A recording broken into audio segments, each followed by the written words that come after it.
New York City is the fastest growing tech startup community in the world. New York City is the most dynamic, dense, creative, exciting, diverse city in the country. One of the biggest benefits of New York City is the diversity of what's happening here. There's fashion, there's art, finance. So much of the tech scene touches every industry in New York City. New York is a place where people come and they get stuff done. People here are building real businesses that affect real people. New York City has always been the most exciting place in the world to start a business. That's not new news.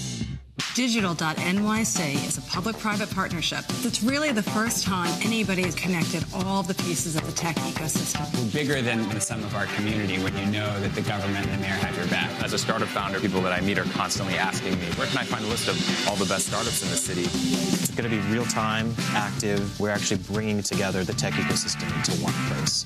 Digital.NYC really enables that growth by creating community. New York City is making Digital.NYC the connective tissue for the entire tech community of New York City. There would be this awesome portal as a way to kind of bring folks together so that we know we are, in fact, a community. Digital.NYC is something that we need. Wow, I wish that existed when we were first starting. They've done a lot of the legwork for you. Truly, as a New Yorker, I couldn't be prouder of my city and more excited about the future. News, Startups, Events, jobs, investors, Resources, maps, courses, Workspaces, incubators, accelerators, videos, blogs. It's all here in one place. That's Digital.NYC. Digital.NYC. Digital.NYC. Digital.NYC. Digital.NYC. Digital.NYC. New York City's hub for tech and startups.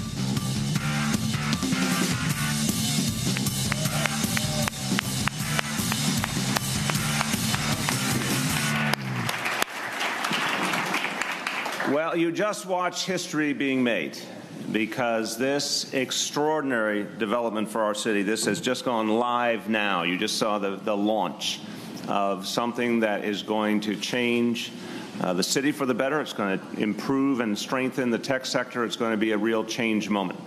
And as of this moment, Digital.NYC is live, open for business, available to all, and it'll be a huge difference maker for our city.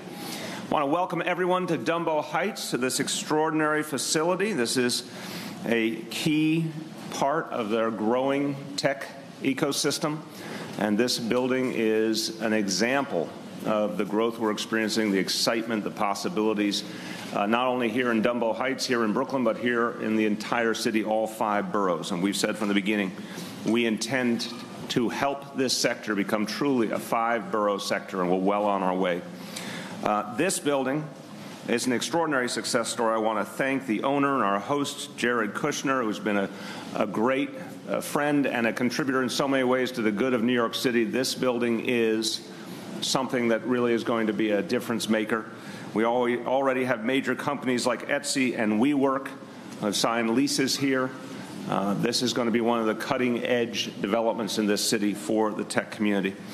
A lot of people are here because they're excited about what Digital.NYC means, about what the growth of this community means in this city. And a lot of people who are truly excited and putting time and energy in are our elected officials. I want to welcome our borough president of the ever more tech-centered borough of Brooklyn, Eric Adams. Thank you so much. I hope everyone appreciates that Eric has one of the best jobs in the United States of America, because he personifies Brooklyn in all its glory, and Brooklyn continues to get better and better all the time. I want to welcome one of our council members who's been particularly focused on tech issues and the growth of the tech community, but also how tech can improve transparency and effectiveness in government. I want to welcome Council Member Ben Kalos. And a newly minted elected official in the 52nd Assembly District, in which we are this very moment, correct, Joanne? Just elected to the New York State Assembly, and she's going to be a great member of the Assembly representing this part of Brooklyn, Joanne Simon. Our administration has so many people care deeply about developing this community and deepening the connection between the tech community and government. You'll hear from a few of them, but I want to mention some others who are here and are going to play leading roles. Obviously, we're thrilled that for the first time, New York City has a Chief Technology Officer, and that is Minerva Tantoko. Minerva, welcome.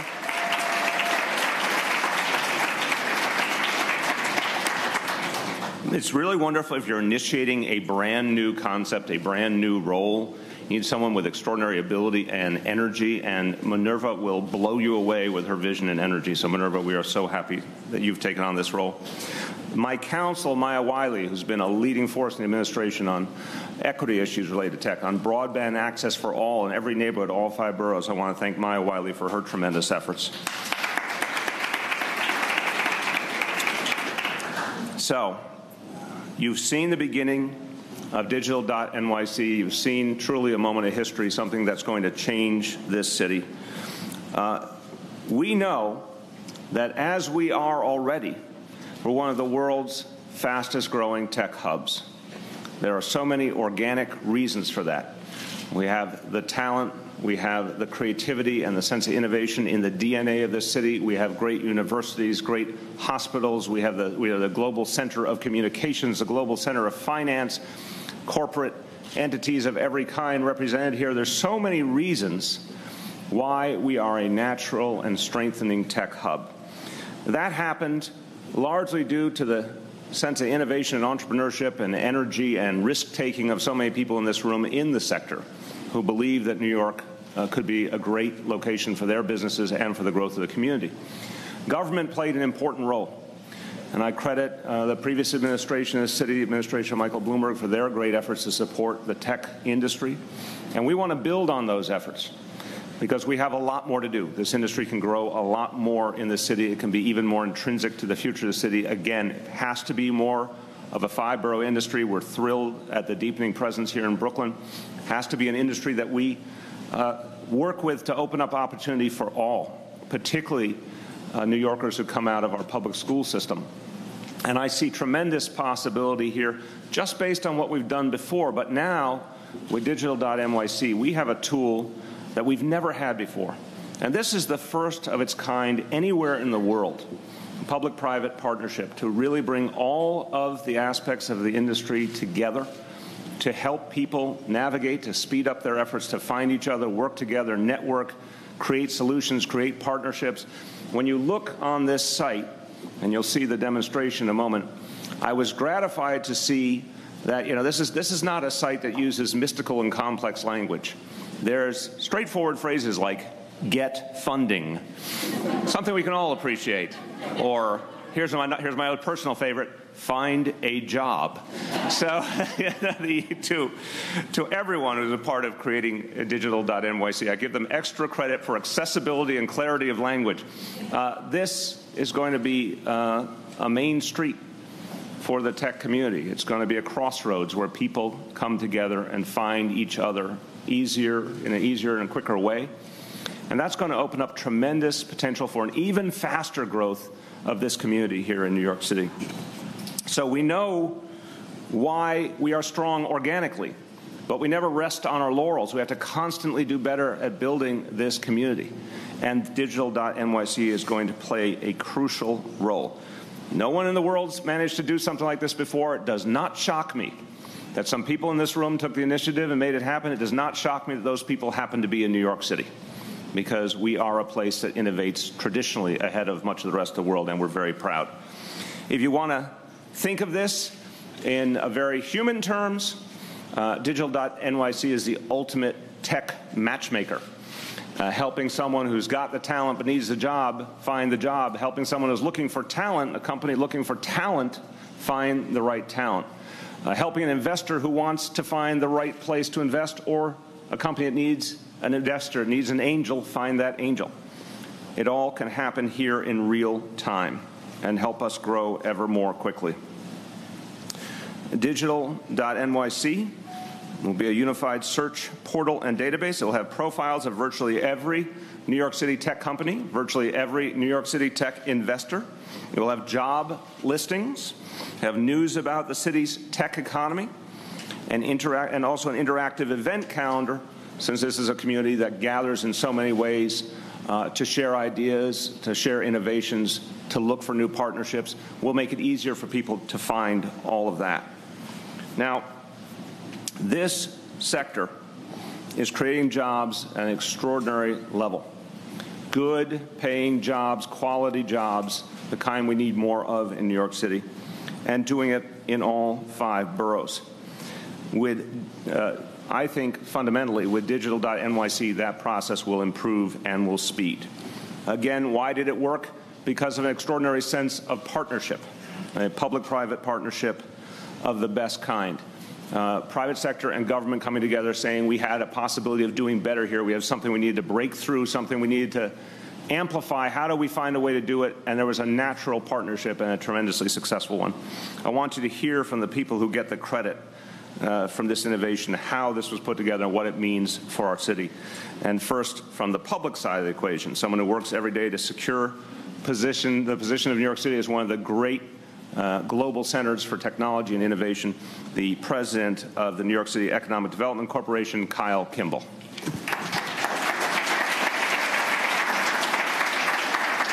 There you are. I'm like stage left, stage right.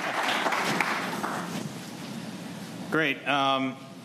So this is a really exciting time. My name is Kyle Kimball from the New York State Economic Development Corporation, and under the leadership of Mayor Bill de Blasio and Deputy Mayor Glenn, we spend every day strengthening the engines of New York City's economy globally, while really working to connect all New Yorkers to economic opportunity.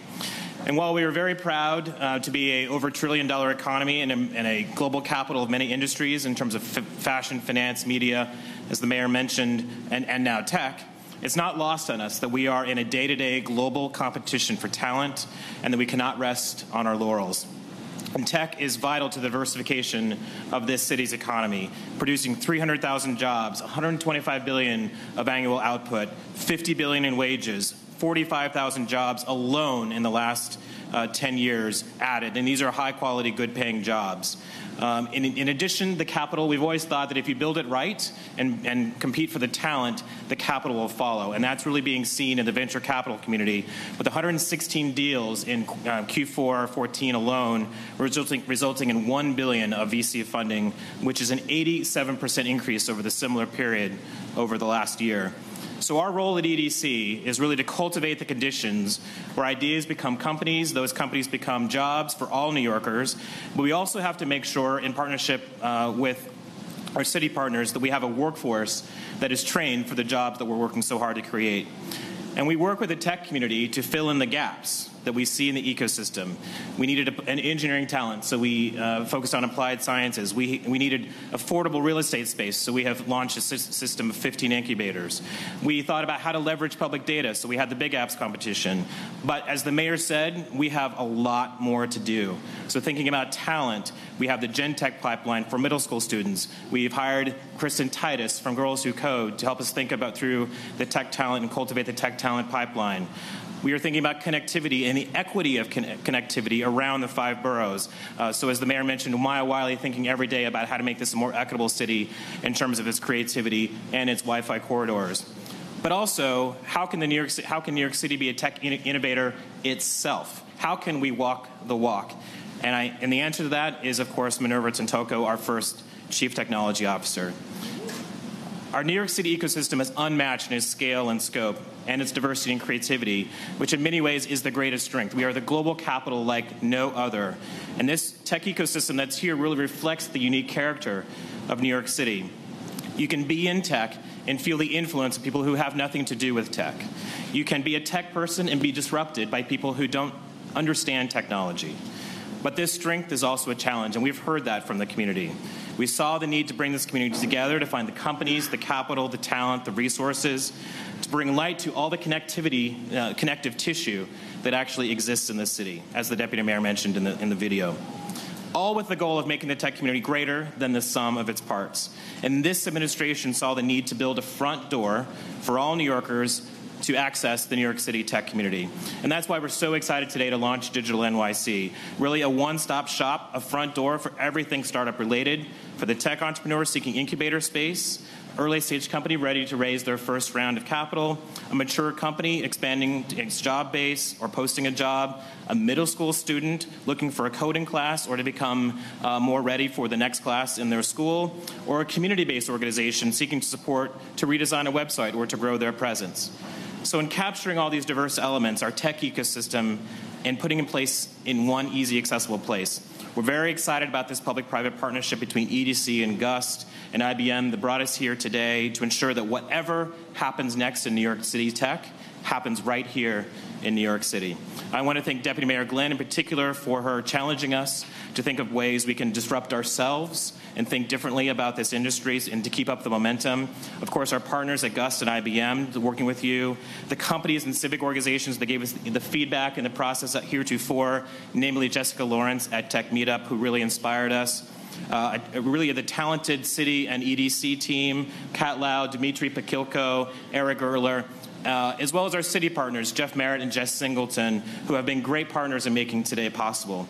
And all of the companies, investors, and educators and organizations that make our tech ecosystem what it is today, I thank you in advance for the ways that you're going to interact with Digital.NYC and make it a fresh and relevant website. Thank you very much. Thank you.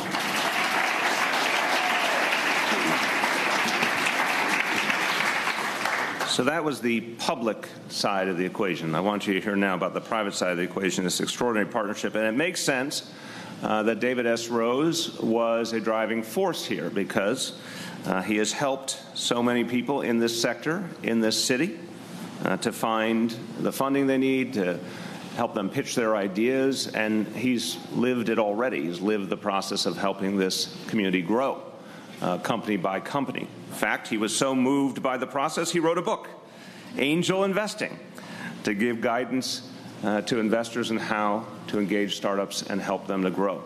So he's walked the walk in every way. He was a natural partner for us in figuring out how to make Digital.NYC the most powerful platform it could be. I'd like to welcome the CEO of GUST. He will also provide us with a wonderful demonstration of this extraordinary new development, David S. Rose.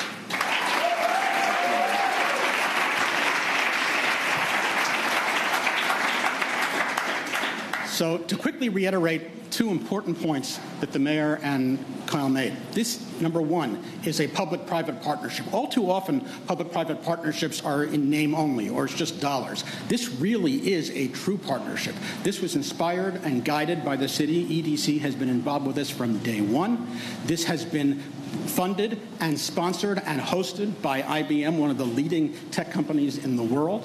This has been built by a New York-based team of technologists at GUST. It has been fed by about a dozen different New York City tech companies, all working together and all adding their stuff in here. So it's a true public-private partnership, number one. Number two, as the mayor said, this is unique. There is nothing else like this, and you're about to see why. Welcome to Digital.NYC. This is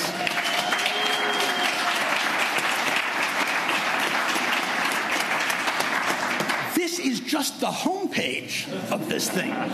Digital.NYC is the single site for everything happening in the New York City tech community. And when I say everything, I mean everything. And unlike everything else you've seen before, it's not a static site. We didn't just go out and say, make a list of all the companies here.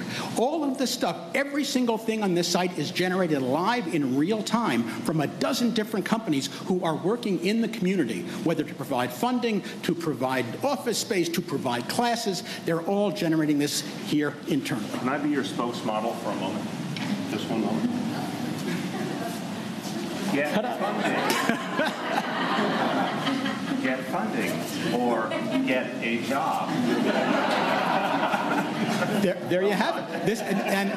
This site has been developed and supported from the beginning by groups like New York Angels, one of the world's most active angel investment groups, by the New York Venture Capital Association, all of the major VC funds who are in New York, by our friends at General Assembly and Flatiron and Coursehorse.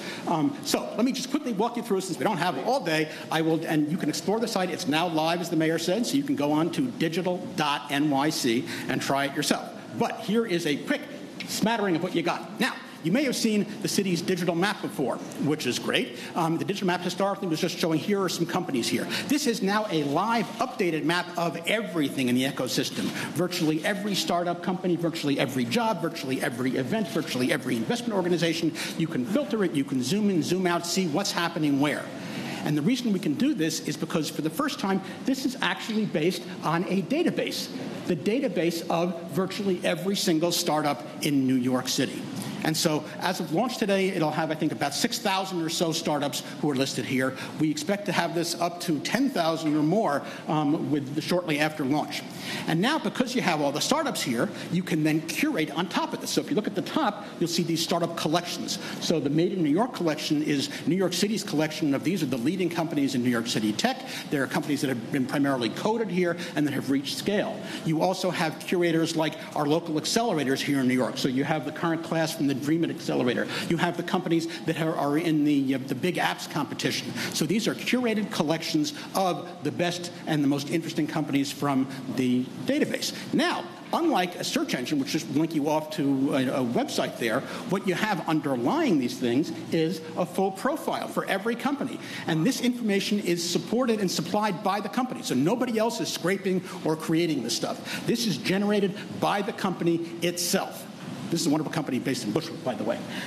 So not only do you have all of the great startups here, you also have all the investors. So you can search for every angel investment group, every venture capital fund, and then it has all the competitions. So whether these are business plan competitions or funding competitions, whether it's big apps, whether it is the NYU venture competition, they're all here. You can search for these by name, by keyword, by everything else.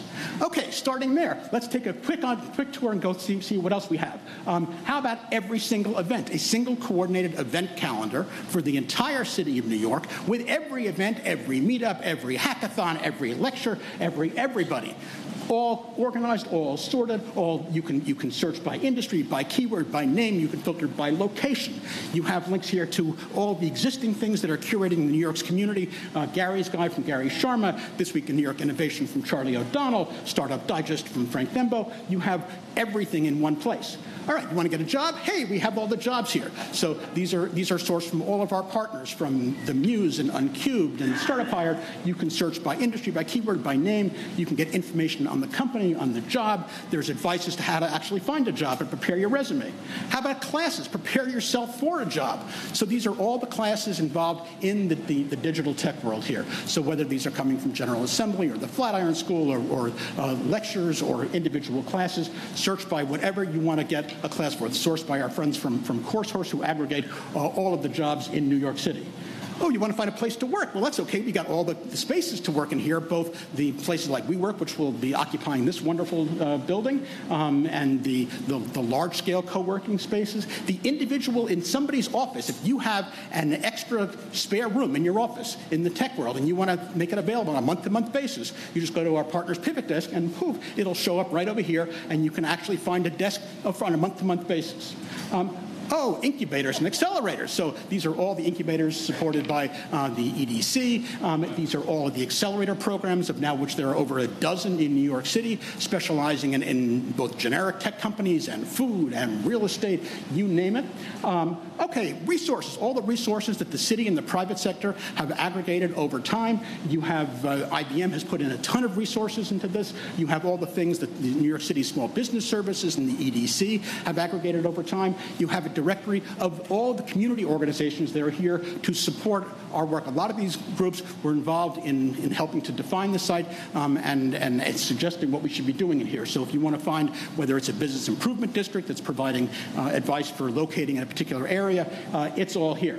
Okay, but now you want to come back here on a regular basis. So you've got every single news story. This is a live news feed, updated multiple times a day. We're getting full text stories here from our partners at the Daily News and Alley Watch, all about New York City. We have headlines from virtually every major publication coming in here, organized by industry, searchable by keyword. You can get this in a weekly digest. You can check here day by day. But what if you want an alternative thing? So instead of having official news stories, you want opinion. Well, that's okay. We have in the Voices section every blog in the New York City tech sector. Major bloggers who you've heard about who are world famous, bloggers that you may not have heard about that you can discover in here. We have all their blogs. We have all their tweets.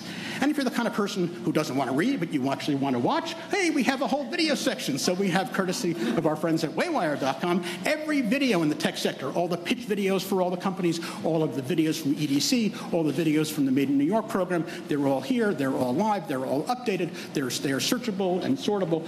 Set it up in a playlist to play in your office and see what's happening here in New York.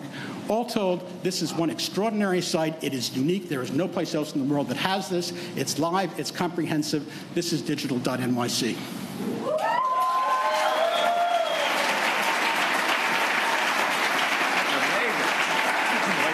a second. Stay here a second.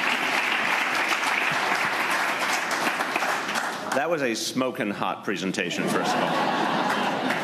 And I'm impressed by your powers of persuasion. I think we could say about you the classic American phrase, you could talk a dog off a meat truck. So that was a very compelling thank you, and thank you for the incredible creativity and energy that went into this, because I just want to say it's interesting. In my journeys over the last couple of years, talking to people who were either a part of the tech community or wanted to be more deeply a part of the tech community, one of the things I constantly heard was that there was a bit of an intimidation factor about New York City. Big and complicated place, especially if you were coming from outside. But if we could demystify, if we could simplify, the whole world would want to be here. And I think Digital.NYC is doing that as we speak. Let's thank him for all he's doing. Thank you, man. Thank you very much.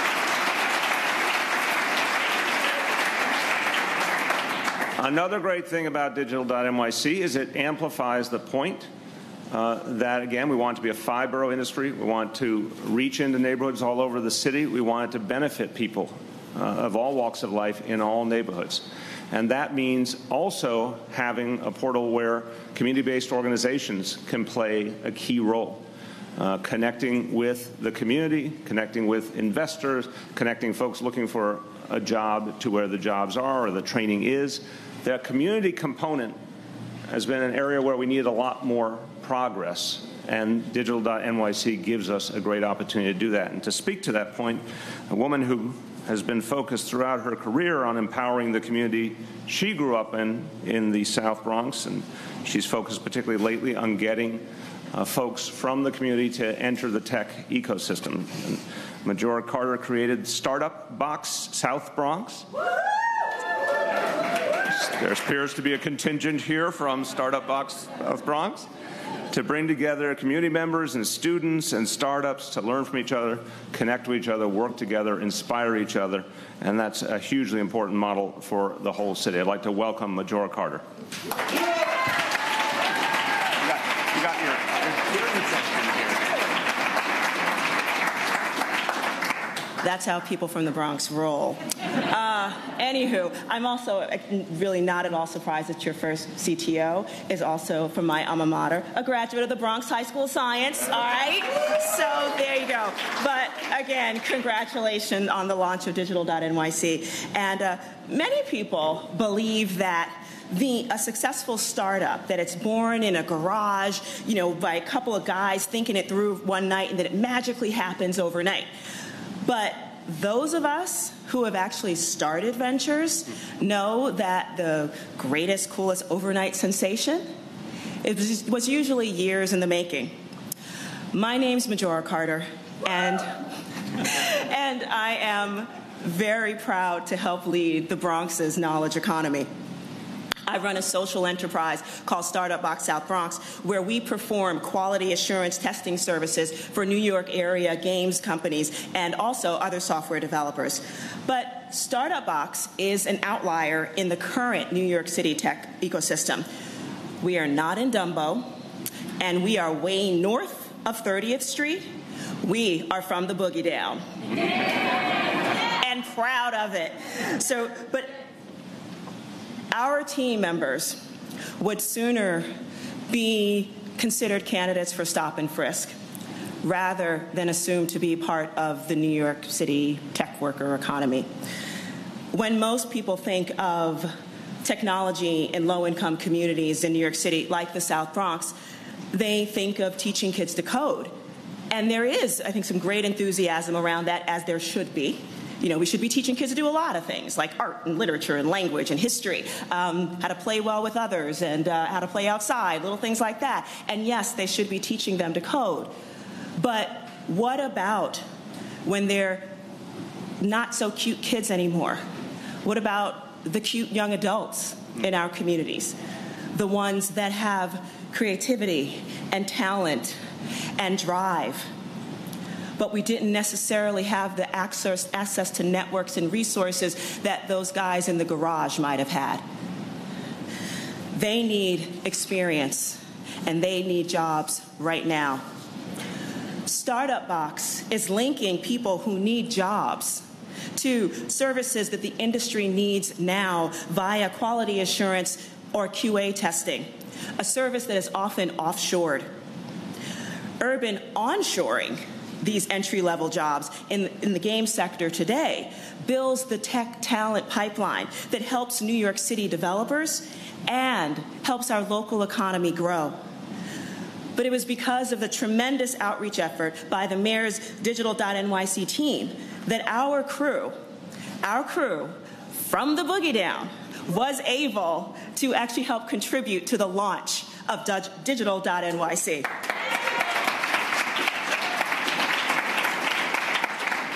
Digital.NYC will help enable Startup Box to get more clients, hire more people to do the work in the Bronx, because this is a borough, this is a city of 5 boroughs, and we're one of them. And so we're doing that work in the Bronx in our testing facility, and we will inspire people all over all of our boroughs as the tech economy grows. And FYI, any game developers or people that love them in this room, we are offering 2-week free trial periods for our QA services. And if you have other software developers, we're here too. Happen to be any funders in the room, we're in the beginning stage of our research and development arm, and we're just so excited to continue this work. Now, I got to tell you, we do not have a silver bullet, but we do have a piece of the puzzle that'll help us figure out how to build one city where we all rise together. I am so proud to represent the Bronx on Digital.NYC as an active and warmly included piece of the solution. So thank you, all of you.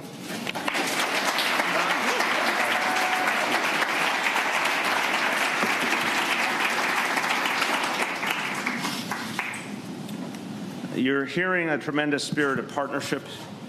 One of my previous employers used to borrow from an African proverb, the line, "It takes a village to raise a child. It takes a village to build this economy. It takes a village to provide economic opportunity to all. It takes a village to build the tech community to all it can be." And this public-private partnership is exemplary of that. We've got tremendous partnership from IBM in this effort. And Digital.NYC was developed using IBM's cutting-edge Bluemix open cloud platform. So you're going to see again and again in this process, private sector, government, nonprofit, community, all working together for a common goal. I want to introduce Robert LeBlanc of IBM, and I want to say, Robert, you have one of the most interesting titles of anyone I've introduced ever. Robert LeBlanc is the IBM Senior Vice President. That's kind of mainstream. But he's the Senior Vice President for the Software and Cloud Solutions Group. I think the Cloud Solutions Group is a great, I just love that vision. Please solve my cloud for me. Robert LeBlanc, ladies and gentlemen.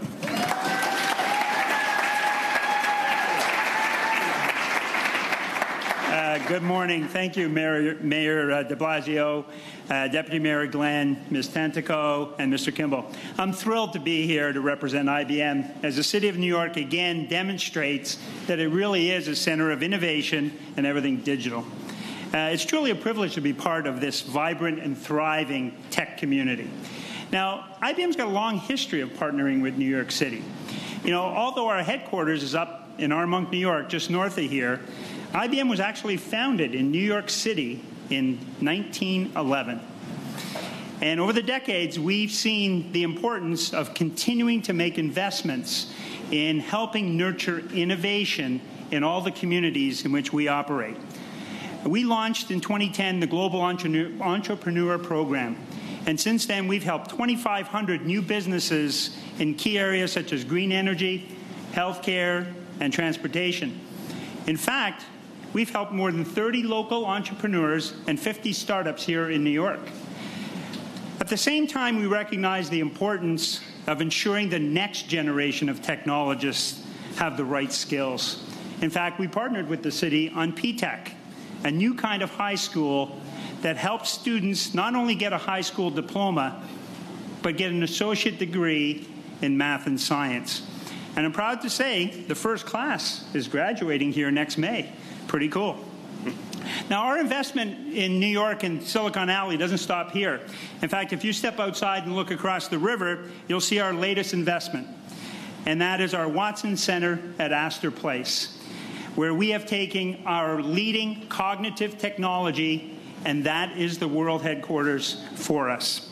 In fact, we have committed to spend $1 billion in our Watson technology, and we've put aside $100 million that's going to be dedicated to investing in startup ventures to help them take the technology to the next level. Now, why New York City? You know, we're a global company. We could have gone anywhere.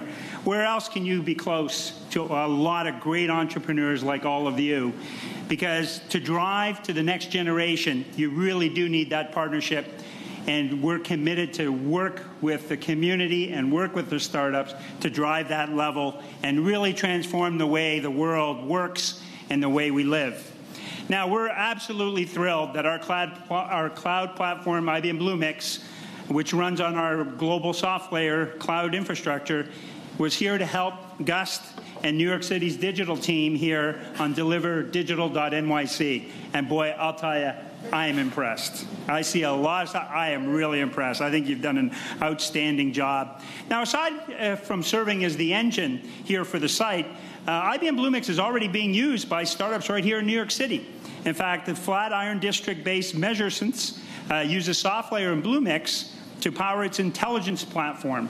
They allow brick-and-mortar retailers to quickly access information on customer metrics, things like in-store foot traffic, loyalty, time within the store, frequency of visits, and much, much more. And on the Upper West Side, a data science-based startup, 8 Path Solutions, which, by the way, was founded by 2 born and raised New Yorkers, uses both software and Bluemix to create unique data analytics and data science solutions for its clients. Now, over the coming weeks and months, I really am looking forward to seeing all the new innovation that's going to come out of Silicon Alley. Now, these ventures and others are shaping how applications, services, and products are being delivered and consumed. You know, it used to take startups literally months to build, deliver, and market their products and services. But now it is drastically reduced because the cloud really allows them to do the same in a matter of just days or even hours. So the opportunity to innovate and the speed of innovation has dramatically been improved.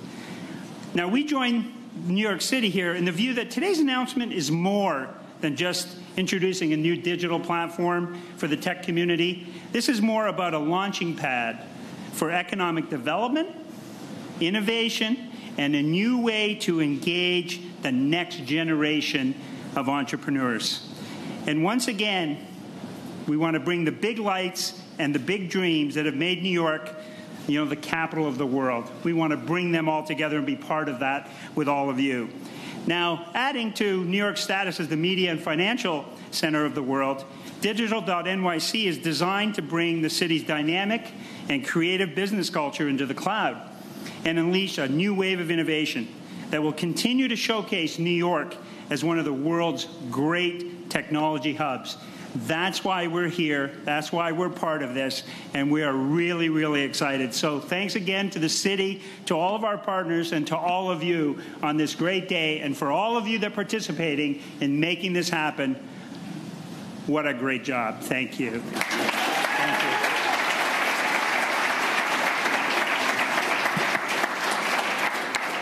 And Robert, I want to thank everyone at IBM. I think you're exactly right. P-Tech has been an extraordinary step for our city as well in terms of education. And there's going to be a lot more like it coming because of the work that you and others at IBM did to help us innovate a great new model. So thank you deeply for your commitment.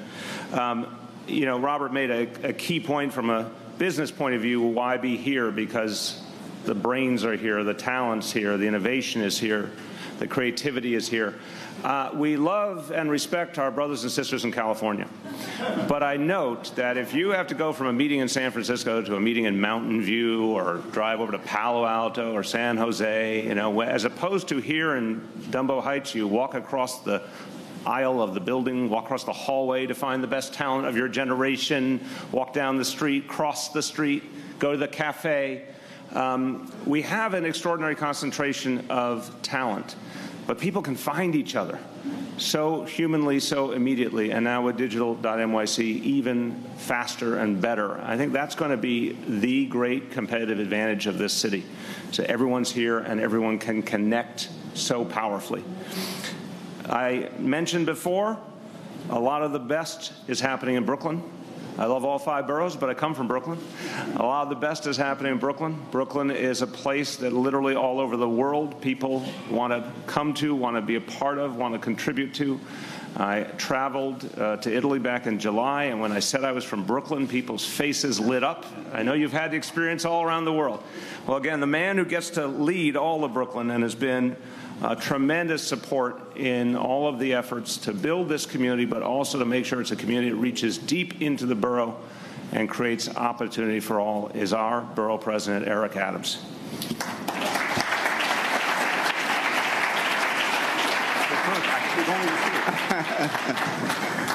You know, you can't say enough about what the mayor is doing. And as I was looking at this beautiful website, I thought about my favorite saying from Helen Keller. The only thing worse than not having sight is to have sight and lack vision. We have a visionary in City Hall, and this is an important moment. And in order to truly appreciate the moments that we're in, we have to draw on history and make comparative analysis to really have a flavor of where we are. This is an 1883 moment. That was the year the Brooklyn Bridge opened. And the challenge was having people navigate the East River to get to the other side. We're no longer faced with the navigation of waterways. We're faced with businesses who are not only using the cloud, but many of them are lost in the cloud. By having a website of this magnitude, it allows us to come together as a family of one city and share our resources and ideas. But it does something else that I thought was so articulated so well. Countless number of young people don't make their way to Wall Street. They can't find their way downtown to Dumbo or other hubs. By using technology to allow them to explore, to become modern-day Christopher Columbus.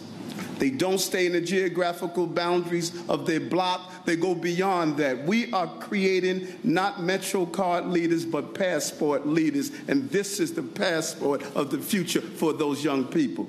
So we can't say enough for this administration and what Billy D is doing. He has found the way to be inclusive. He has found the way to understand if only parts of the city rise and we leave others. We can't build tall buildings in small people. And he has touched that chord. We're in a great place, New Yorkers. And I don't dislike any parts of the borough. But Galileo got it wrong. The center of the universe is not the sun, it's Brooklyn, baby. It's Brooklyn.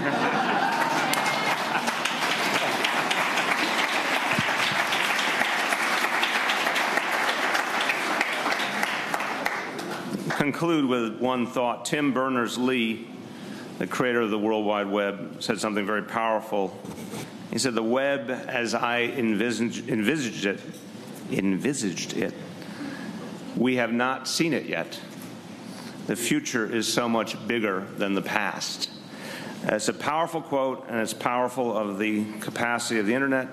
For all of us, it's powerful regarding the role that tech plays in our lives and will play in the future. It's certainly a powerful commentary that could be applied to the tech community here in New York City.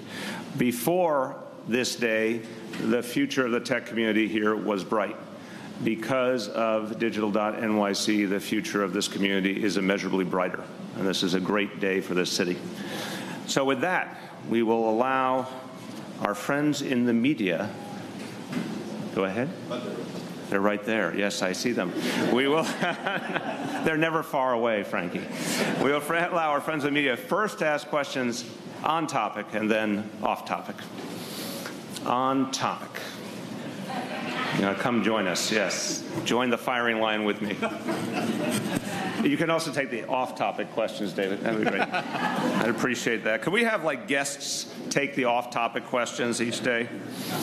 Okay, on topic. Yes. Hi. Yeah, can you give the backstory for the website? Where did the idea come from? Did this start in this administration or the previous administration?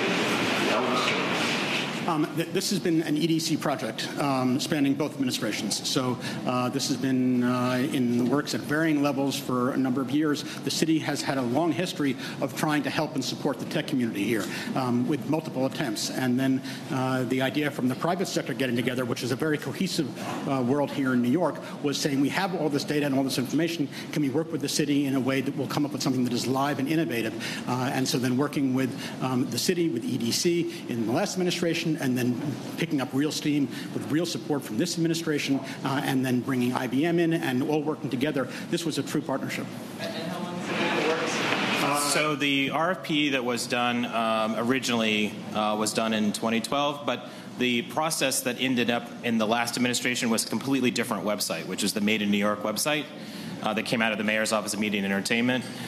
So in many ways, the idea of having a more centralized site has been around for a long time. What's different about this is that this City Hall really challenged us to create a website that was a lot more inclusive, that had more to do with just not where companies are located, but where the jobs are, how to access those jobs, how to get trained for those jobs, how to get training, how to find capital. But then also, I think the biggest innovation in this particular piece is the voices, making sure that the website brings in voices from all the communities in terms of the 5-borough approach, that the website looks like New York City in terms of the people on the website.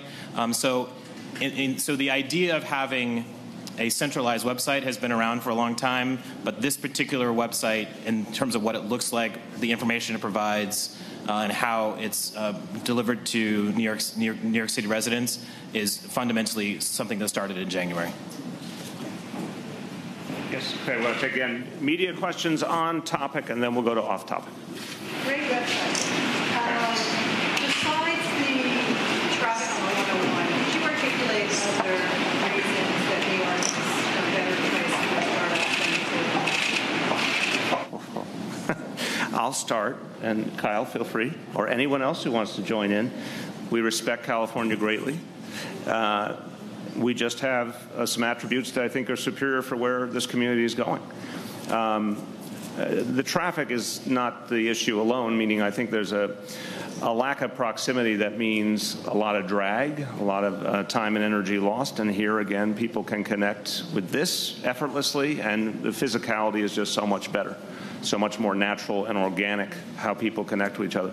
But it's also where I said what I said a little earlier on, the talent that's here. The history of New York City is particular. A global center for talent and innovation for generations. A global center of creativity. And we are synonymous with creativity in every sense, in business, in culture. And so if you have a wellspring of talent, innovation, creativity that's natural, that's historic, that's organic, you have some of the greatest universities in the world all in close proximity to each other. You have some of the greatest hospital and healthcare facilities in the world all in close proximity. You have literally the center of global communications, the center of global finance, the center of global government in terms of the United Nations, the presence of every business sector. We, as New Yorkers, we sometimes forget, because we're so used to everything being around us, but there's no major corporation on earth that doesn't have a presence here, effectively speaking. So for entrepreneurs, that combination, I can't think of anything more propitious. If they're looking for funding, if they're looking for opportunity, if they're looking for clients, it's all so accessible. And I think it was only a matter of time before that all gelled and we reached that critical mass. I think it's happening now faster and faster. This is a sector that's going to grow a lot more in this city, and I think this is going to be a big part of it. Anything to add? Feel free. Yeah, the only thing I think that's right, and the only thing I would add is that when I talk to people who have started companies here, or when we get feedback about what is working well here or what needs to change, the biggest point of feedback I think that I have taken from that over the years is that you can work so hard in your garage or starting up a company, and when you are done at the end of the day, the good news is you're in New York City, and you are surrounded by people who have nothing to do with anything that you're doing, that you can be surrounded by people who have nothing to do with technology, you can be disrupted, your thoughts, your inspiration can be driven by people who are not thinking about the things that you're thinking about. And so I think it's holistically the well-roundedness of New York City in terms of culture, innovation. I'll stop there. And to bring it back completely on topic, because as we've said, the Digital.NYC is where you can find everything about New York City. You can actually indeed find the specific answer to your question right over here. How do you decide between San Francisco and New York as a place to start your tech startup? Right there. It's literally said, how do you decide between New York and San Francisco?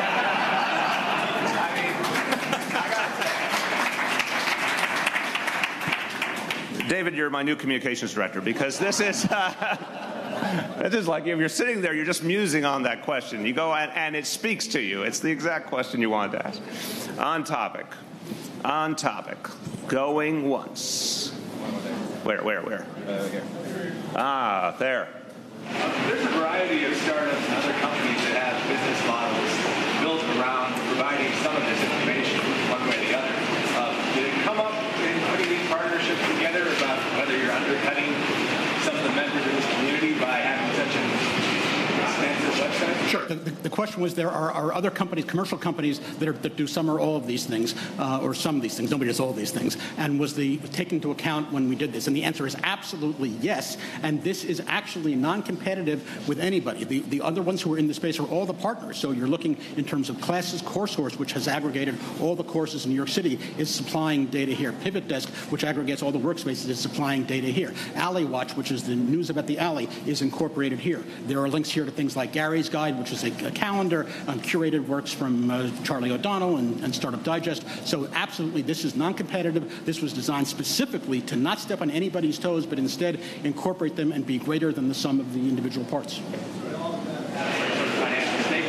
No, this is not the traffic back and forth. So, for example, if CourseSource supplies a course listing here, it's listed here, you can find it here, and then you go back to them. So this actually works cooperatively with the entire tech industry. This, as I said, this is a remarkable public-private partnership, and it really works.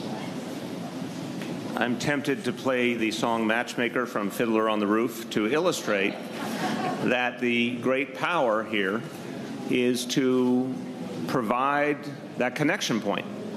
And I think, as David said, people will follow through with each other, and all of these individual companies will benefit in the process. But the notion is to make it easier for each to find each other. On topic, going once, on topic. Rich. How much traffic do you project to this website? Is anybody making money on it? Go ahead. I'll do money. Sure.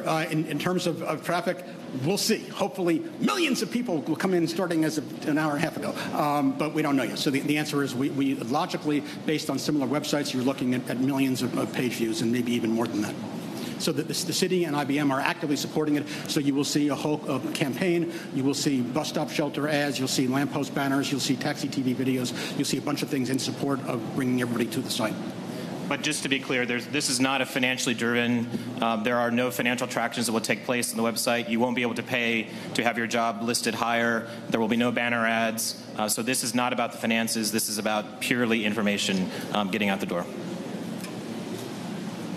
On topic, going once. Wait, where? Why are you guys seeing people I can't see? Yes. I need a portal that will show me where the question is coming from. So given the demographics of New York City, is there any plan to include Spanish? The answer is yes. Give it, and that was the Ana Roca Castro, the head of Latinos in social media. So the answer is yes, absolutely. Right now, as an interim launch, there is a translate button, so you can translate the site literally on the site. But we absolutely plan to add multilingual support. And just to add to that, it's being launched as a minimally viable product, and so throughout the course of its life, we are really looking for ways to improve the site, to get feedback. So it's really being launched today as an MVP, but it's something that will grow over time and diversify. There's one. Thank you. You're already ahead of me. The next one. Go ahead. How many users provide feedback about the website going forward? What's the best way for us to get you? There are links on the site itself. Go to the About page, and there's comments. There's the links to the editor. There are links to partners if you want to join as a partner. Links right there. On topic. Someone's going to be behind me asking the next question. On topic. On topic. Going once. Going twice. Off topic.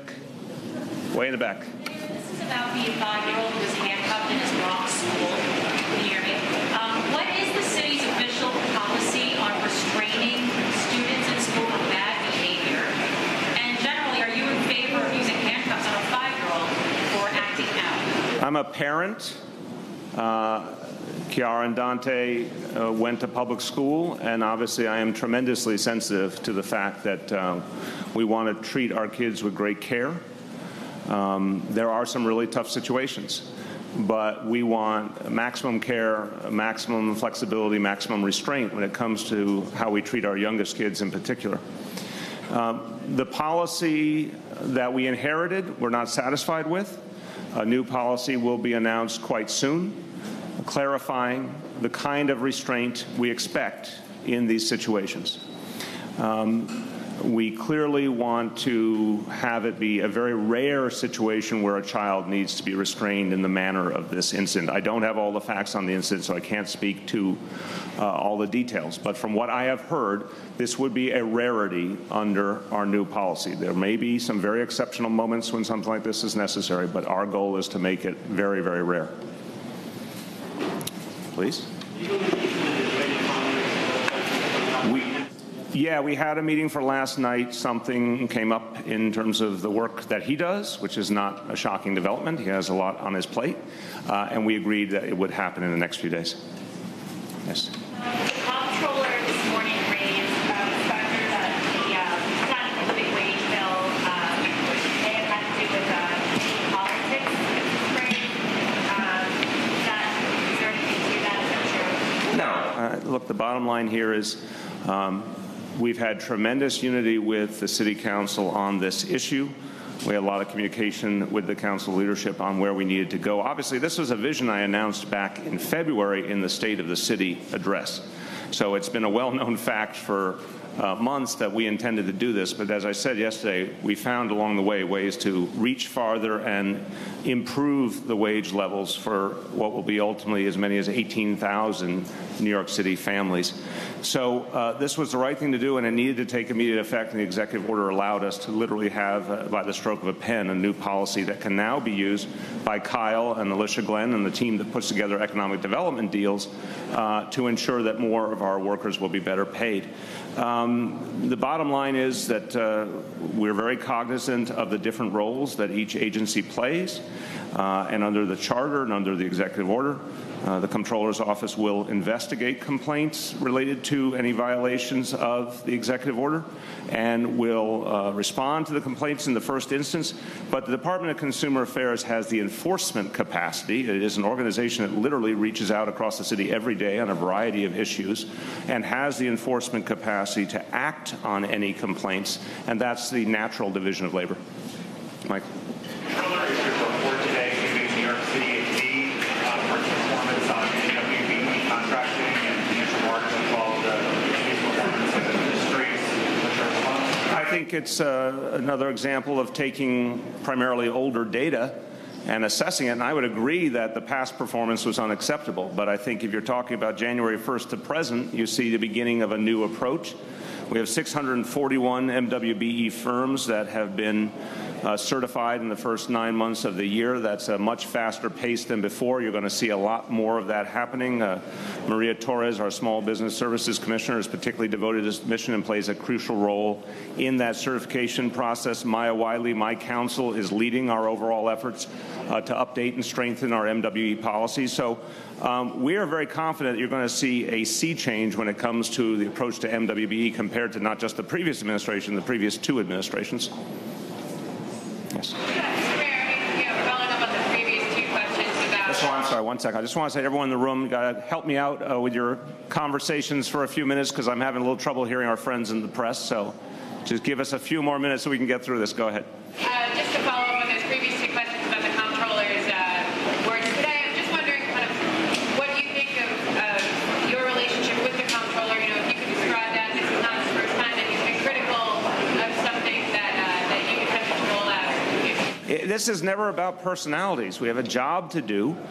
We have to ensure more of our people get better wages and benefits. I think that is about as clear a message that I put forward last year in this as any. We had a way to do it. We're doing it. I don't worry about personalities. I don't worry about political dynamics. I just want to get something done, and we've done it in a way that was the fastest, most effective way. One, two more, guys. Yes. I was wondering if you'd had a chance to visit the newly opened third phase of the High Line, and if not, do you have plans to go before the weather gets cold? I have not. I look forward to it. Don't have an immediate plan, but I'm sure I will. Have you visited before? I have not visited. I am a fan of it. I think it's done a lot of good for the city, but I haven't visited. Let's go, guys. Rich. Two friends on schools. The grading system has changed, I guess, in regard to schools. Also, the reaction to the allegations against teachers from the It's improved. On the second one, it's disgusting. I mean, this is someone who clearly should not have been a teacher, and I guarantee you he will never teach in a classroom again. And it's absolutely unacceptable, and he will suffer plenty of consequences for it. On the question of the grading system, we said all last year and into this that the previous system was arbitrary, ineffective, misleading. Parents hated it. I can tell you as a public school parent myself, looking at schools in my neighborhood and how they were graded and how it varied from year to year was incomprehensible, misleading, unhelpful, often really unfair to schools that were making great progress, but somehow through the mysterious algorithm that was being used were portrayed as failing schools. So we want a system that allows our parents and our community members to understand what's going on in the school through multiple measures. I mean, again, this all goes back to a sea change in how we're approaching education. And you're going to hear a lot from the Chancellor on that. You're going to hear a lot from me. We do not believe in over-reliance on high-stakes testing. And when you break this down, you had a high-stakes testing-based system that produced very arbitrary grades that misled parents. We instead are going to use multiple measures. We're starting already this year, but you're going to see a lot more change in the next year or two. We're really going to use multiple measures, which leading educators across the country acknowledge is the only way to get a true imprint of what's happening. Secretary of Education of the United States has said that too. It's the only way to truly understand what's happening. We'll use multiple measures to give parents a full view of the school, its strengths, its weaknesses, where it's making progress, where it's not making enough progress, so they can actually make choices about their child's education. They've deserved better, clearer information, and you're going to see in the coming days a much better system for actually helping our citizens to know what's happening in our schools. Thank you, guys. Thanks, guys.